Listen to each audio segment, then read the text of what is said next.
Kimchi Monster, and today we're going to make Mandoo. Basically, that's Korean for like pot stickers, or gyoza, or dumplings, whatever you want to call it.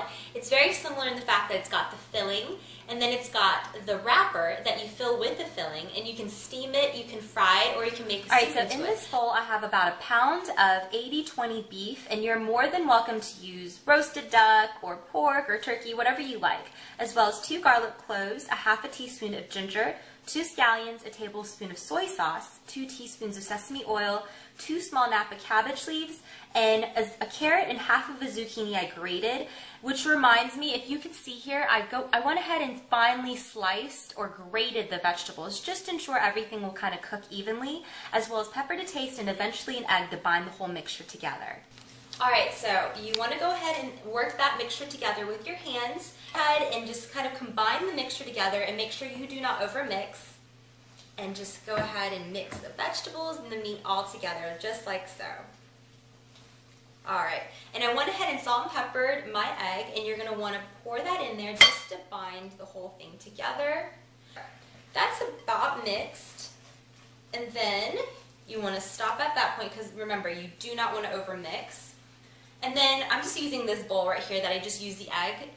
I had the egg in, and I'm just going to pour just a little bit of the water, just a little bit. And what I like to do is just take one of the dumpling wrappers and just kind of dip it in just so very lightly, not to saturate the whole wrapper, just a little bit, the edges.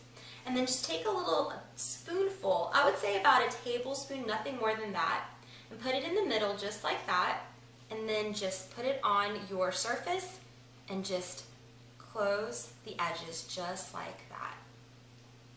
So, these will keep in the freezer for about 2 weeks or so if you freeze them like on a single layer. What I like to do when I am going to freeze them is put them on a huge baking sheet or like a tray and have them, like I dust the bottom with like flour or cornstarch, and then I just lay them individually on a single layer and I put them in the freezer and I flash freeze them, and then when they get hardened after about an hour or two, I go ahead and put in a Ziploc bag or a Tupperware, and they'll keep for 2 weeks so you can have dumplings for 2 weeks. Alright, so the pan is hot and they are ready to go on.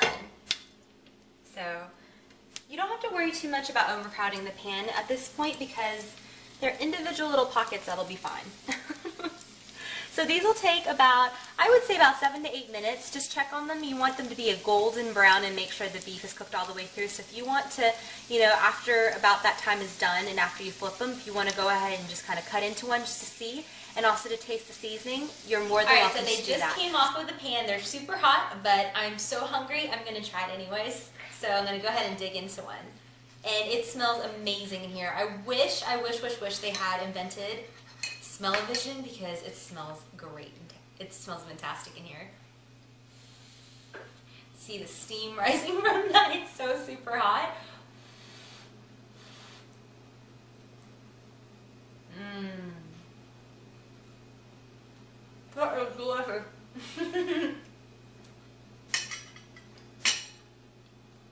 The shell is nice and crisp, and the filling is soft, and it's not too meaty, not too veggie. It's just a perfect marriage of all the flavors, the ginger and the garlic and the soy sauce.